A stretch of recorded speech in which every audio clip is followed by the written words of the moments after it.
السلام عليكم ورحمة الله وبركاته. ازيكم يا حبايبي؟ عاملين ايه؟ يا رب تكونوا بخير.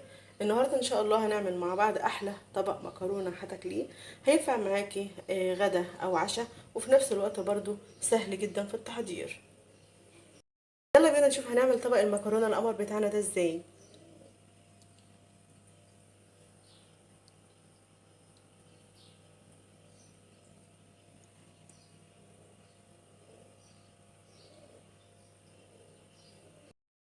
يلا نبدأ مع بعض. بسم الله وعلى بركة رسول الله. اللهم صل وسلم وبارك على سيدنا محمد وعلى آله وصحبه أجمعين.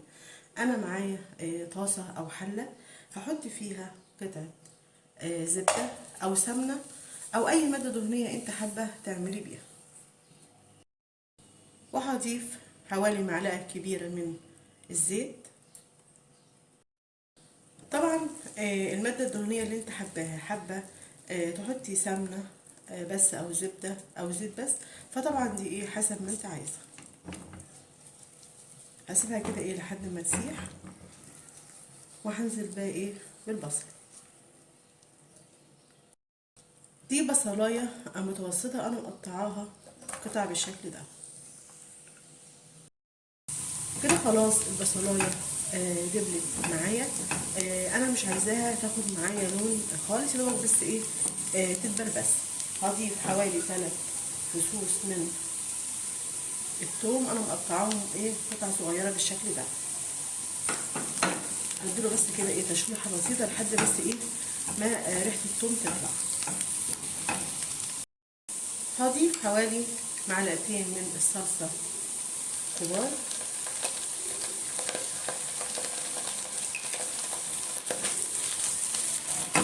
تقريبا كده.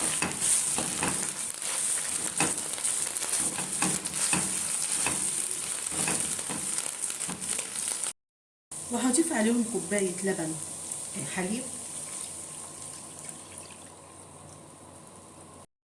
وهضيف حوالي معلقة ملح صغيرة، وطبعا لحد ما الأكلة تتظبط معانا، ونص معلقة فلفل صغيرة،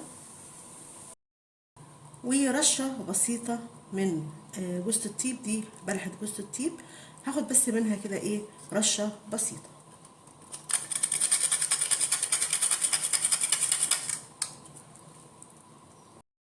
هنسيبها كده ايه لحد بس ايه ما تغلي كده غلوة على النار. بعد كده ايه هنضيف المكرونة. الريحة طالعة تحفة في منتهى الجمال.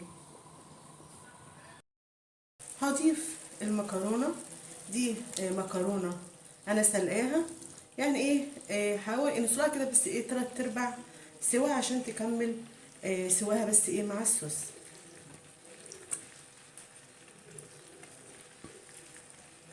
ده حوالي نص كيلو من المكرونة.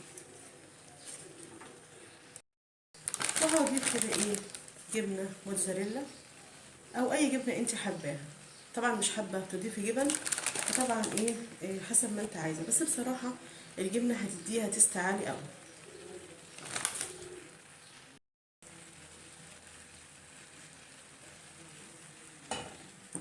هنقلبها كده.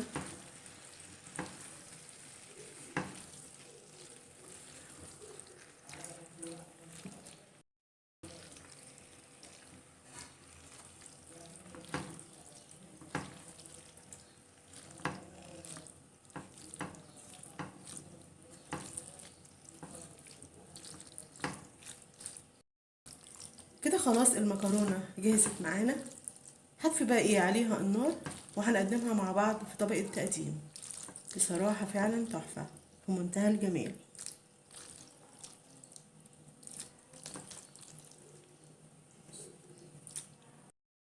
هنقدمه ايه كده ايه في طبق التقديم.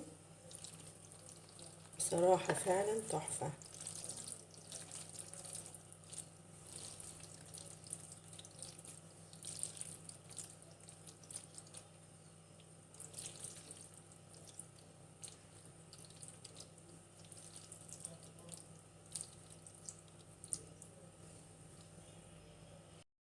احلى طبق مكرونة عملناه مع بعض.